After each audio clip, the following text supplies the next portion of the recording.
perdeu para o Fortaleza, o sonho de Libertadores está cada vez mais distante e, para complicar, não pode tirar o olho da galera lá de baixo. Se jogou na bola com a cabeça, evitou a finalização, lance de muita raça do Alan Franco. Que coragem! Raça meio misturada com desespero para não tomar gol. Aliás, desespero para não tomar outro gol, né? Gol do Fortaleza! É de Pochettino! Aos 40 minutos cravados, primeiro tempo. O Galo já estava perdendo por 1-0. Um placar nada improvável para o jogo que estava se desenhando. O Breno Lopes já tinha errado 2 chances em sequência. Ele tentou 2 vezes, primeiro de direita, a bola já ia escapando, passa pelo Everson, ele tenta de canhota. E o Everson já tinha feito um milagrezinho na tentativa de manter o 0-0. Everson! Defesaça do Everson. O Galo só chegou perto de marcar nesse lance com o Juan. Limpou, bateu em cima do goleiro. O time estava deixando o Sampaoli cabisbaixo. E a arbitragem estava deixando todo mundo confuso. Tá pedindo pênalti, mas a arbitragem tá marcando impedimento do Dudu. E mostra cartão amarelo para o Dudu, alegando simulação. No replay, dava para ver que não teve simulação. Esse lance aí foi com 22 minutos de jogo, antes do gol do Fortaleza. Se não tivesse impedido, era lance de pênalti. O VAR provavelmente chamaria. Só que aí que tá a doideira. O VAR chamou mesmo com um impedimento bem sinalizado. Tá confirmando o impedimento, mas está tirando o cartão amarelo do Dudu. Segundo Paulo César de Oliveira, o VAR não chamou para tirar o amarelo. Ele entendeu que houve o pênalti, mas teve impedimento na origem. No final, o Dudu ficou sem amarelo até o fim do jogo. Assim como o Galo ficou sem fazer gol. Sobrou foi a raça do Alan Franco para evitar uma derrota por um placar maior. O equatoriano estava tão pilhado que ainda arrumou confusão nesse empurra-empurra entre os jogadores do Galo e do Fortaleza depois do fim do jogo. Quem ganha sempre quer tirar onda, tirar vantagem, então a gente briga pelo nosso, ele briga pelos deles. E agora o Atlético está precisando muito brigar pelo seu nesses últimos 2 jogos. Os 2 jogos em casa, 2 jogos difíceis, um contra o Palmeiras, para a gente possa voltar a vencer e fazer os 48 pontos, porque a gente sabe que a régua está alta agora, a régua ficou alta. Agora eu tô aqui com ele, que trabalhou ontem no jogo e trabalhou agora, tá trabalhando. Trabalha e trabalha, hein, meu velho? O campeonato tá comendo aí, tá pegando fogo. Como é que você tá, meu velho? É o seguinte, o Everson falou, né, que não pode dar mole. Não dá, o ano passado foi uma lição, mas esse ano a conta é mais difícil pro Galo estar envolvido na luta contra o Z4. Acho que o Atlético não vai cair, mas precisa pontuar ainda um pouquinho pra não ter chance matemática disso acontecer. Complicou foi G8, porque ele entra em campo na quarta-feira às 9h30, e aí um detalhe, se o São Paulo, que joga às 7 com o Internacional, ganhar o jogo, ele já não vai poder ser 8º, porque ele não alcança mais o São Paulo. Pega em pontos, mas não passa em vitórias. Então já tá dependendo desse tropeço do São Paulo na quarta e tem que vencer os 2 últimos jogos para a melhor posição possível. 2 últimos jogos contra Palmeiras e Vasco jogando em casa. Mas falando desse jogo contra o Fortaleza, o Atlético não jogou bem, né, velho? Não jogou bem e foi bem bagunçado o segundo tempo. A gente tem lances do segundo tempo para mostrar quantas chances o Fortaleza teve de matar o jogo. Tava 1-0 já, teve 1, 2, 3 bolas para fazer o segundo. Porque o que a gente viu ao longo do jogo inteiro foi um Galo com a bola, colocando o Fortaleza no campo de defesa, mas sem conseguir criar chances. Os melhores momentos do segundo tempo são chances do Fortaleza. Fortaleza entrega a bola pro Atlético. Entrega a bola pro Atlético, o Atlético não sabe o que fazer. Um momento de queda no time, principalmente com bola, o time tá tendo dificuldade para jogar ofensivamente, alguns desacertos. Sampaoli também tendo que lidar com o time, essa bola incrível do Alan Franco, né, de cabeça, tá tendo dificuldade para mobilizar também o time para essa reta final, mas tem que pontuar nesses 2 últimos jogos. No final do jogo, o Hulk teve uma fala muito forte. Vamos ouvir o Hulk? Por vezes é difícil, que foge um pouco das características. O Sampaoli é um treinador que eu gosto muito dele, como eu sempre falei, tenho muito respeito por ele, pela carreira dele, por tudo. Mas assim, se você prestar atenção nos jogos, eu fico muito sozinho ali na frente. E é muito difícil jogar de costa, não é minha característica jogar de costa. Então é natural que aconteça muitos erros, é natural que esteja deixando um pouco a desejar. Eu sou um jogador que estou acostumado a ter números altos. E infelizmente os números baixaram bastante devido a fazer uma função onde eu não estou acostumado a fazer. Hulk também falou do futuro, deu uma certa incerteza. Mas você concorda com ele a respeito que ele tá fora de posição? Então, concordo em partes. Ele sempre funcionou melhor com dupla de ataque, né, à frente. Mas eu acho que também, tecnicamente, a gente tá vendo o lance do jogo dele de ontem que não foi bom. Tecnicamente é um momento de crise para ele. Então, ele tá com dificuldade para jogar onde tem mais marcação. São Paulo está tentando adequar ele para ser um jogador só para definir a jogada, só que aí o time também não cria tanto para ele definir. O momento técnico do Hulk esse ano é ruim. E já vem da época do Cuca, né? Então não dá para reputar só essa mudança de posição, embora eu concorde com ele. É melhor jogar com dupla de ataque, ele rende melhor assim. A questão é que o time não tem ajuste assim e ele não tem entregue também desempenho para jogar na melhor posição. O São Paulo está buscando um melhor 11 para ter um Atlético competitivo nesses 2 últimos jogos. A diretoria não pode, né, achar que está tudo lindo e maravilhoso e não está. E, não é terra arrasada? Não, mas precisa de uma grande reformulação. Essa foi a minha última viagem, né? O último jogo do Atlético fora, e eu estava pensando, né? Quantas vezes eu fui em todos os jogos fora, eu voltei com uma tranquilidade e uma alegria de ver o Atlético fazendo um bom jogo ou uma vitória. 3 vezes. Fortaleza, Ceará, Sport e Juventude. 3 times estão lá embaixo na rabeira.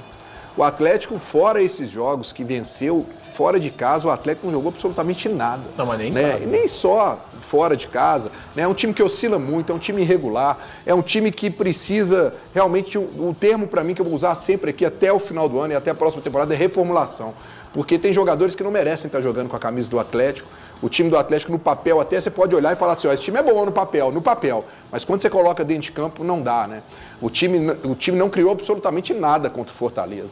Nada, né? Um time que tem qualidade, alguns jogadores individualmente, deveria mostrar muito mais do que isso. E a gente está vendo o quê? Uma repetição. E o maior adversário do Atlético durante a temporada toda foi ele mesmo. Seu planejamento, foi a sua falta de convicção em várias situações, foram as contratações. Quando ontem eu vejo o time do Atlético apático, um time que não marca, um time frouxo, não tem marcação no meio de campo, não tem um volante de contenção de origem, tem que improvisar, até hoje vai acabar o campeonato com um volante improvisado, a facilidade com que o Fortaleza fez o gol, mas o pior, sabe o que é? É você olhar para o banco e ver que o São Paulo, para poder mudar a história do jogo, ele olha para o banco e ele chama o Biel e ele chama o Renier. 2 jogadores que chegaram há pouco que não fizeram absolutamente nada para o Atlético. Então são contratações também que não deram certo. Olha, torcedor do Atlético realmente não merecia passar por isso. E que a diretoria, sabe, coloque a cabecinha aí no travesseiro, pense muito e analise, porque não é o primeiro ano. É o segundo. E se ano que vem acontecer de novo, pede música no Fantástico. Aí pede música no Fantástico.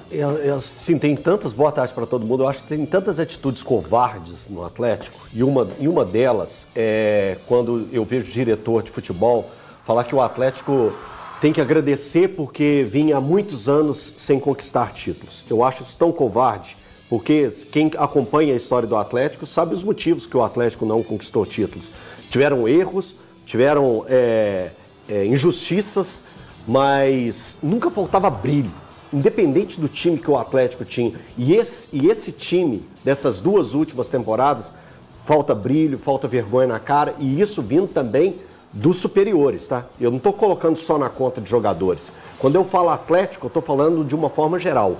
Eu falo da instituição e dos jogadores em campo. Falta muito brilho para esses jogadores, muito. Falta boa vontade, falta coragem, falta aplicação. Então, o Atlético das últimas 2 temporadas é assustador. Assustador o que ele entrega em campo.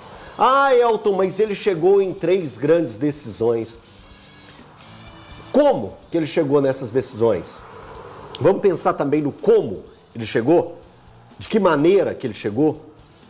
Eu acho que foi muito por mérito de trabalhos específicos, como o do treinador, do Milito, como de uma ótima noite de um Paulinho ao lado do Hulk ou do Daverson, né, o herói improvável, né, no ano passado, na temporada passada, mas o Atlético pegou e conseguiu, a trancos e barrancos, chegar em grandes decisões. Mas eu estava pensando, eu estava fazendo uma reflexão, será que o não ter ganho o título da Sul-Americana foi bom? Foi bom. O torcedor atleticano pode pensar dessa forma, porque iria mascarar algo que acontece no Atlético e precisa ser mudado. O que aconteceria se o Atlético tivesse conquistado o título da Sul-Americana? O que aconteceria se aquele gol que o Biel perdeu tivesse entrado, pegaria e falava assim, Você ia estar sofrendo hate. Tá tudo bem. Você ia estar sofrendo hate. Sim, tá tudo bem. Porque eu falei no início de um ano tenebroso, né? De um planejamento ruim. Mas olha só como são as coisas. É porque tudo ia ser mascarado. Tudo isso que a gente está vendo, tudo isso que o Breno acabou... Cara, o Breno é um cara que acompanha o Atlético em todo canto do país e do continente. E olha o desabafo que ele teve aqui agora. Então, a outra coisa que eu falo de covardia é do criar a falsa fala ou falácia sobre nós contra eles. É o de ficar o tempo inteiro criando essa história de nós contra eles. Isso sai do Atlético. Cara, isso é tão feio, isso é tão pequeno, isso é tão mesquinho. O de criar a frase do quanto pior, melhor. Cara, isso é tão feio. Diz mais de quem tá falando essa frase. O Atlético é isso aí. Isso aí é o Atlético. Um time sem brilho, sem alma, sem convicção, sem planejamento. Esse é o Atlético. Eu não tô criando esse Atlético, não. Não é o Elton que tá criando isso, não. Tá aí escancarado para todo mundo ver. Esse é o Atlético. Agora, pegar e falar que tá bom... não, velho, o Atlético vai pro segundo ano. A pontuação do Atlético agora é de luta contra o rebaixamento. É de luta contra o rebaixamento. Ele tem 45 pontos, faltam 2 rodadas. Atleticano, é esse campeonato que você quer? É isso que você quer? Você se contenta com isso? Mas ganhou em 2021. 2021 já foi. Olha o que é planejamento. Pensa. Eu não queria dar esse exemplo. Não queria, mas eu vou dar. Olha o que é um trabalho bem feito, estruturalmente. Olha o campeonato do Cruzeiro. Olha o campeonato que o Cruzeiro está fazendo. Eu falei que eu não queria fazer isso porque eu não gosto de ficar pegando os dois rivais para fazer esse tipo de paralelo.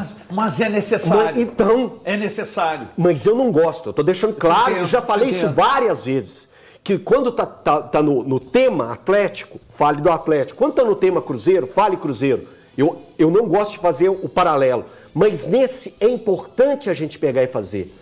Olha a evolução que o Cruzeiro, com um trabalho bem feito, conseguiu fazer. O Cruzeiro tem uma campanha de campeão brasileiro.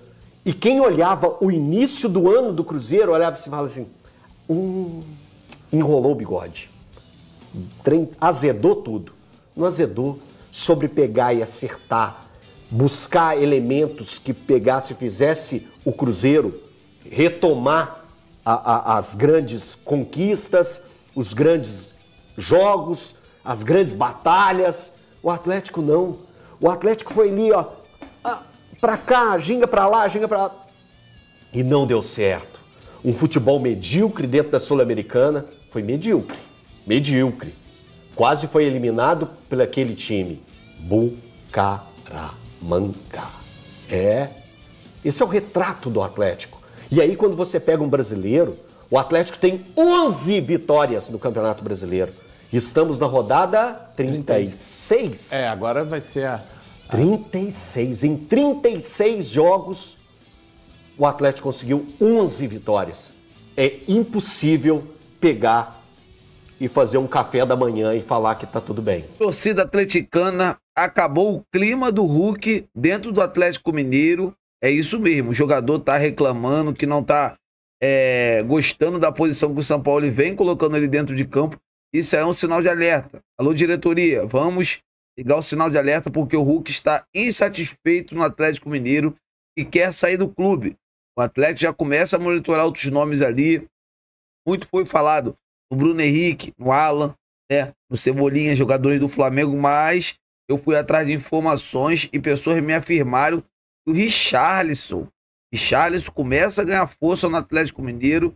É claro, não vamos esperar o Hulk sair, até porque os dois podem jogar juntos.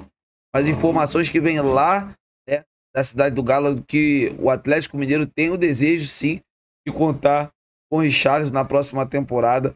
Eu queria saber de vocês, amigas e amigos, o que vocês acham? O Atlético sente falta de um fazedor de gols. Saiu o Davis, só tem, né, o Hulk, joga ali o Rony, joga o Dudu, mas nenhum desses tem características, né, de artilheiro igual o Hulk. Eles viveram grande fase, Dudu e o Rony. O Palmeiras estava fazendo muitos gols, mas o Hulk é aquele homem de referência. E o Richarlison pode chegar no Galo, sim, para fazer essa função. Eu queria saber de vocês, amigas e amigos, o que vocês acham de ver o Hulk, né, de saída e o Richarlison chegando? Deixa aqui nos comentários para a gente estar debatendo esse grande assunto. Conto sempre com o apoio de todos vocês. Estou indo nessa, fiquem com Deus. E até a próxima!